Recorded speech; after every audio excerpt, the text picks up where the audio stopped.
الحمد لله رب العالمين والعاقبة للمتقين ولا عدوان إلا على الظالمين، ثم الصلاة والسلام على عبد الله ورسوله محمد وعلى آله وصحبه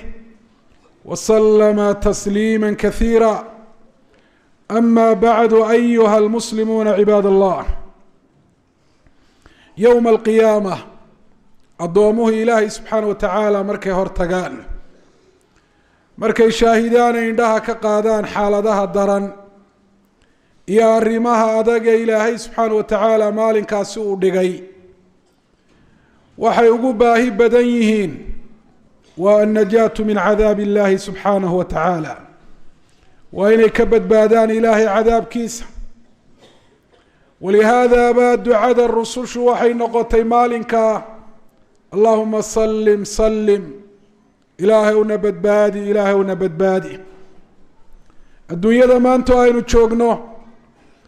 baahiyaha dadka bani aadamka iyo waxay doonayaan aada bay u badan yihiin, laakiin maalinka waxa ugu weyne ay doonayaan, waxa ugu sarreeya ay dalbanayaan, waxa ugu qiimaha badan ay higsanayaan waa inay ka badbaadaan ilaahay subxaana wa tacaala cadaabkiisa. badbaadadu maxay ku xidhantahay maalinkaas? najaatu lcabdi yowma alqiyaama bian yaatiya biqalbin saliimin ila allah. addoonku maalinkaa inuu badbaadaa waxay ku xidhan tahay qalbiga ilaahay subxaana wa tacaala uu la hortago, inuu ilaahay la hortago qalbi badqaba, qalbi wanaagsan oo hagaagsan, taasoo quray badbaadadiisu ku xidhan tahay. rabbi subxaanaه wa tacaala wuxuu ku uhi fi lqur'aani اlkariim, isagoo inooga waramaya nabiy llahi ibraahim, walaa tukhzinii yowma yubcathuun yowma laa yanfacu maalu walaa banuun ila man ata allaha biqalbin saliim. ilaahay ow hay hoojinin maalinka addoomaha lasoo saari doono, garoommada qiyaamo lasoo tubi doono,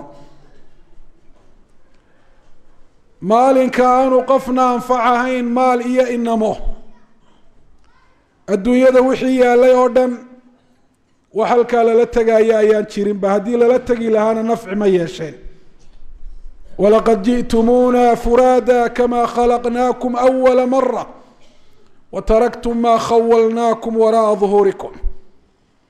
wax allaaliya wixii addoomaha la siiyey ee adduunyo nooceeda kala duwan lahaa halkan ayay kaga tegayaan.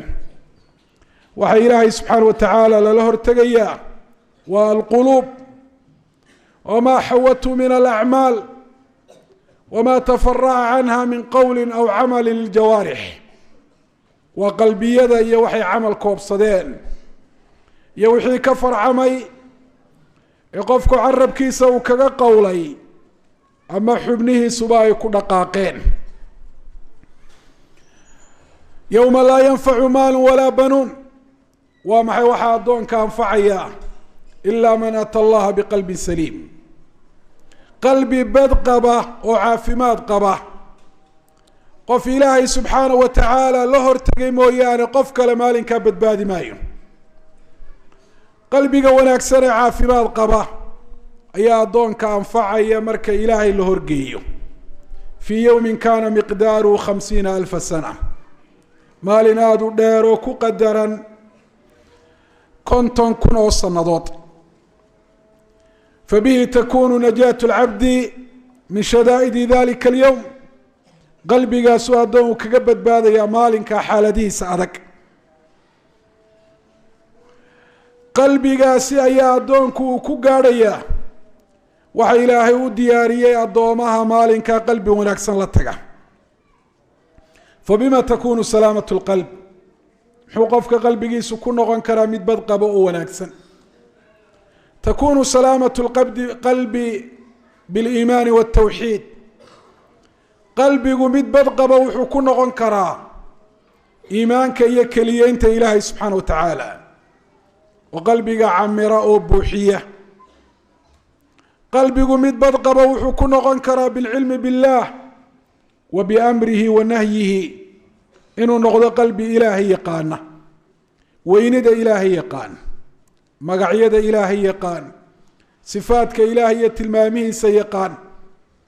afcaasha ilaahay yaqaan mid yaqaana wuxuu ilaahay amray oo u diiday iyo wuxuu ilaahay subxaana wa tacaala faray oo ka doonay qalbigu wuxuu ku noqon karaa qalbi badqaba oo maalinkaasi addoonka badbaadiya inuu yahay qalbi ilaahay adeeca dembi markuu ka dhacana aan joogtayn oon ku madax adeygin oo canaad aan sii wadin ee sida ugu dhaqsaha badan u soo noqda oo u toobad keena qalbigu wuxuu ku hagaagi karaa ilaahay taacadiisa iyo camalka saalixa ah qalbigu wuxuu ku hagaagi karaa maxabatullah ilaahay subxaana wa tacaala jacaylkiisu inuu buuxiyo qalbigu wuxuu ku hagaagi karaa kuwa aynu sheegnay kasoo horjeedkooda inuu ka maran yahay gaalnimo iyo shirki inuu ka maran yahay bidco iyo macsiyo la joogteeyo inuu ka maran yahay ilaahay cid aan ahayn oo la jeclaado jacaylka ilaahay mid ka weyn inuu ka maran yahay shaki xaqa laga shakiyo inuu ka maran yahay ayuha almuslimuuna cibaad allah bihada tasluxu lquluubu wa tastaqiim arrinkaasay quluubtu ku hagaagaysaa ee ku toosnaanaysaa addoonka qalbigiisu markuu noqdo qalbi wanaagsan saluxa xaaluhu kulluhu xaalkiisoo dhan baa hagaagaya dhaqanka uu ilaahay subxaana wa tacaala kula dhaqmayaa noqonaya mid fiican oo ilaahay raalli geliya wayasluxu xaaluhu maca alkhalqi xaalkiisu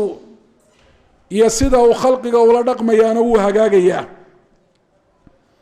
watasluxu xayaatuhu watastaqiimu jawaarixuh noloshiisaa hagaagaysa xubnihiisaa toosaya oo u toosaya siduu ilaahay u amray fastaqim kamaa umirta waman taaba macak wasaarat xayaatuhu xayaata istijaabatin lilahi walirasuulih noloshiisaa waxay noqonaysaa nolol ka jawaabtay yeedhmada ilaahay iyo yeedhmada rasuulka calayhi salaatu wasalaam ilaahay iyo rasuulkiisuna waxay noogu yeedheen waxa nolosheenana adduunye iyo ta aakhiraba ay ku hagaagayso ee nolosha wanaagsan iyo raaxada dhabtaa lagu gaadhayo yaa ayuha aladiina aamanuu istajiibuu lilahi walirasuuli ida dacaakum lima yuxyiikum qof waliba raaxada adduunye ta aakhiro iyo nolosha wanaagsan wuxuu ka helaa inta ay leeg tahay uu hoggaansanka rabbigii uu hoggaansamaa iyo inta maqalka uu maqlo iyo ajiibitaanka nebi maxamed uu ajiibaa uu leeg yahay noloshiisu waxay noqonaysaa addoonka qalbigiisa uu hagaago nolol ilaahay raalli gelisa wasaara alcabdu miman yubaahi allahu bihi malaa'ikatah addoonku darajo sare ayuu gaadhayaa marka dambe waxa uu ka mid noqonayaa addoomaha ilaahay wanaagooda iyo qiimahooda malaa'igtiisa u sheego qaala الnabiyu calayhi الصalaaةu wasalaam fima rawaahu الbukhaari wa muslim min xadiiثi الnucmaan alaa waina fi اljasadi mudqة إida salaxat salaxa اljasadu kulh waإida fasadat fasada اljasadu kulh alaa wahiya اlqalb wardadow qalbiga waxaa ku jirta waslad hadday hagaagto jidhka oo dhami uu hagaagayo hadday xumaatana jidhka oo dhami uu xumaanayo inta ka hagaagtaa jidhka ka hagaagaysa inta wasladaa ka xumaata ayaa jidhka ka xumaanaysa alaa wahiya alqalb buu uhi nabigu calayhi الsalaatu wasalaam wasladaasi waa qalbiga kulu ma fiika ya cabd allah min salaaxin wa khayr famin salaaxi qalbik wax allaale iyo waxa aada samaysee kaa soo fula ee khayr iyo wanaag ilaahay raalli geliye ah adiguna aad tirsatood ilaahay kaga rajayso dembi dhaaf iyo raxmad iyo abaalmarin wanaagsan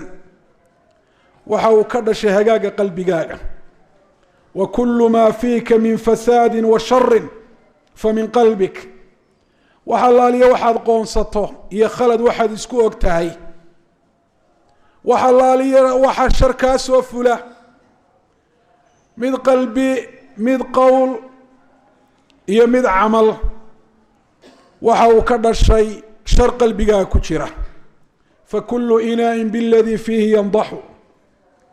wal waliba wixii lagu shubay ee laga maydhin ayuu dhididaa weel kastana waxa ku jira ayaa laga soo daraa oo hadii weel kale la geliyo weelka kale uu soo qaadaa ayuha al-abd al-muslim idha kana al-amru kadhalik haddii arrintu sidaasi tahay oo badbaadadaada iyo wanaagaagu yowma alqiyaama uu ku xidhan yahay qalbi badqaba ilahay inaad la hor tagto oo hagaaga xaalkaaga iyo noloshaada iyo xubnahaaguba uu ku xidhan yahay qalbigaagu inuu hagaago fatacaahad qalbak qalbigaaga aada uga warhay waxris calayhi akthara min xirsika calaa jasadik ku dadaal hagaaga qalbigaaga caafimaad qabkiisa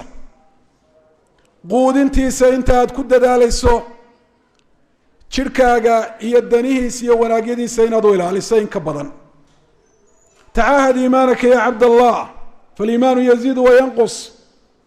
iimaanku waa kordhaa waana dhinmaa iimaankaaga aada uga warhay halkuu maraya ma hoos buu u dhacay ma kor buu u kacay sababtu waa maxay isweydii tacaahad khushuuca qalbik watadarucahu lirabbik si gaara uga warhay khushuucda qalbigaaga iyo ilaahay subxaana wa tacaala qalbigaagu siduu ugu dulloobo ee rabbi subxaana wa tacaala ugu hoggaansamo tacaahad maxabataka lilah wa tacdiimaka lahu jacaylkaad ilaahay u haysaa intuu leegyahay miisaankaysa saar weynayntaad ilaahay weynaysaa intay gaadhsiisan tahay isqiyaas oo fuudhka isgeli weynayntaad weynayso ilaahay subxaana wa tacaala hadalkiisa amarkiisa iyo nahyigiisu intay gaadhsiisan tahay intee in leeg bay macaasida iyo khaladaadka kaa dhaca raad qalbigaa ku yeelatay oo qalal ay u sababtay iyo madoobaad iyo inuu raadayn waayo hadalka ilaahay subxaana wa tacaala cibaadaadkuna raad wanaagsan ay kaga tegi waayaan wallahi hada acdamu waajibin calayk waa waajibka u weyna ku saaran qalbigaaga inaad saasi uga warhayso qalbigaaga u ilaali dawadiisa wa shifaa'uhu alqur'aan kalaamu rabbi alcaalamiin ghidaa'ahu ilaali wuxuu quudanayo waa طaacat اllahi wa dikru الraxmaan ilahay inaad adeecdood u hoggaansanto ilaahay subxaana wa tacaala xuskiisana aada joogtayso kama qaala rabbuna alaa bidikri اllahi taطma'inu اlquluub aqulu qawlii hada waastagfiru اllaha liya walakum alxamdu lilahi rabi اlcaalamiin wاlcaaqibaة lilmuttaqiin wla cudwana ila clى الظaalimiin ثuma الصlaaة والسlاam عlى cabd اllahi وrasuulih محمد وعلى آله وصحبه وسلم تسليما كثيرا أما بعد أيها المسلمون عباد الله haddaynu maqalay badbaadadeenu inay ku xidhantay yowma alqiyaama qalbi hagaagsan oo badqaba ilaahay inaynu la hor tagno toosnaanteenna iyo addoonnimadii laynoo abuuray inaynu xaqiijinno xuquuqda ilaahay iyo takhalqigana aynu ka soo baxnaana inay ku xidhan tahay hagaagga qalbigeenna su-aashu waxay tahay ma ariiqu ilaa salaamati اlqalb wa istiqaamatihi wamaa calaamatu dalik waa maxay waddada loo maro caafimaad qabka iyo badbaadada qalbiga iyo qalbigu inuu noqdo qalbi u toosan sida ilaahay subxaana wa tacaala uu ka doonaayo qaala ibnu اlqayim raximah اllahu tacaala fii waabil sayb imaamka weyne caalimka ah arrimaha quluubtana aada uga warama isagoo ku saleeya qur-aanka iyo sunnaha ee la yidhaahdo ibnu اlqayim wuxuu yihi istiqaamatu اlqalbi bishay-ayn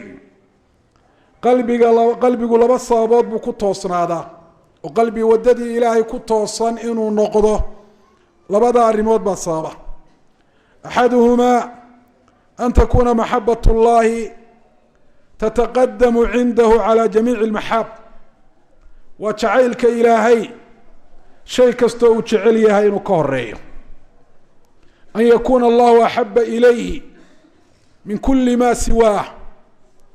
إنه أدونك كتعليها الله سبحانه وتعالى أبوري waxa allaale iyo wuxuu ku jeclaan lahaana ku magacaabana ku sifaysan ee sameeyey una nicmeeyey addoonka nicamaan la koobi karin oo hadduu caqli leeyahay sabab u noqonayo ilaahay inuu jeclaado. allaha waa inuu qalbigu cid walba ka jeclaado. وبهذا يحب العبد وبهذا أقول وبهذا يجد العبد حلاوة الإيمان. sida uu nabigeenu inoo sheegay calayhi salaatu wasalaam, taasi ayuu addoonku ku helayaa macaanka iimaanka. iimaanka waa la dhadhamiyaa, halka laga dhadhamiyaana waa qalbiga. sida carabku uu cuntada u dhadhamiyo dhadhamada kala duwan ayuu qalbiguna wuxuu dhadhamiyaa. macaanka iimaanka wuxuu si dhaba u dareemayaa, siduu uhi nabigeenu calayhi salaatu wasalaam: ثلاث من كنا فيه وجد بهن حلاوة الإيمان أن يكون الله ورسوله أحب إليه مما سواهما. صدح قفك كسفوبة إيمانك معان كيسا أيها لا كو حكا إلهي إيا الرسول كيسا عد والبين كتعليهين. قال رحمه الله إساقو الشيء يوحى على مضوء إنو أدونك إلهي عد والبكتعليهين. فإذا تعارض حب الله وحب غيره سبق حب الله حب ما سواه. وعلى مضوى أدونك إلهي عدو البين كتشعليهاي وارنت قلبي جيسو إنو توصنا هذا الصابيسة مركا يسكهر يمادان شعيلك إلهي واجبك يا شعيلك عدك لا خلقي كميدا كو قد وقت هذا وقوم ظنها النقضاني in ilaahay jacaylkiisa aad ka hormariso jacaylka cidda kale oo waxa ilaahay uu jecel yahay mar walba aad hormariso, haba khilaafo ciddaad jeceshahay waxay kaa doonayeen ay u arkayeen inay kaa mudan yihiin. waa inaad xaqiijiso qowlka ilaahay uu yidhi: yaa ayuha aladiina aamanuu laa tuqadimuu bayna yaday illaahi warasuulih. hadihi calaamatu محبتك لله أكثر من محبة كل أحد. إلهي الرسول كيسا عدنا كهر مرننا تصع على مضوى إلهي الرسول كيسا عد والبينات كتعشاي markay arintu sheegasho taagan tahay waa midaad u sahlan oo fudud. ولهذا وحر ابن القيم: وما أسهل هذا بالدعوة وما أصعبه بالفعل. arrinkaasi markuu sheegasho yahay ilaahay baan jecelay, ilaahay baan cid walba ka jecelahay, ee aan lagu imtixaamin aan lagugu imtixaamin wuxuu ilaahay jeclaa iyo waxay khalqigu jeclaayeen markay iska hor yimaadaan inaad iska sheegataa aad bay u sahlantahay. laakiin arrintu markay ficil timaado oo ay iskhilaafaan doonista naftaada iyo wuxuu ilaahay doonayo, kuwaad jeceshahay sida ay jecel yihiin iyo sida ilaahay u jecel yahay, markaasi ayuu adaygu imanayaan oo ay kala baxayaan almujaahiduuna fi اllah, kuwa naftooda ilaahay daraaddii ula jihaaday, wاlmudayicuuna lixaqi اllah, iyo kuwa ilaahay subxana wa tacaala xaqiisa dayacay. hada huwa alamru اlawal. arrinka labaad ee qalbigu inuu toosnaado sababa waa tacdiimu اlamri wاnnahyi. waa inaad weynayso amarka ilaahay iyo nahyiga, diidmada iyo reebitaanka ilaahay, oo wuxuu ilaahay ku amray aad uu kuula weynaado, wax walbana uu kaala weynaado, naftaada uu kaala weynaado, oo ehelkaaga iyo maalkaaga uu kaala weynaado,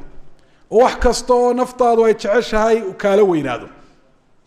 ood hawada naftaada u khilaafto fulinta amarka ilaahay, saad uga mid noqoto kuwa ilaahay uu yidhi: والذين جاهدوا فينا لنهدينهم سبلنا وإن الله لمع المحسنين. إلهي reebitaankiisa uu ku waxa sameeyeen inuu noqdo mid aad u weyneynayso,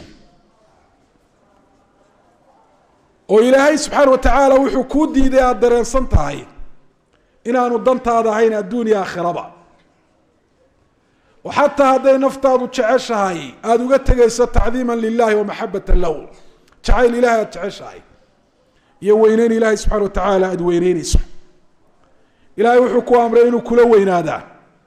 oo aada ku dhaqaaqdo ad ku sabirto nafta aada kula jihaada. wuxuu ilaahay kuu diiday inuu kula weynaadaa waxay ka dhalanaysaa weynida allaha ku amray ee wax kuu diiday aada weyneyneyso. qaala wahuwa naashiun can tacdiimi alaamiri wannaahi. amarka ilaahay wuxuu kula leekaanayaa intuu ilaahay kula leegyahay.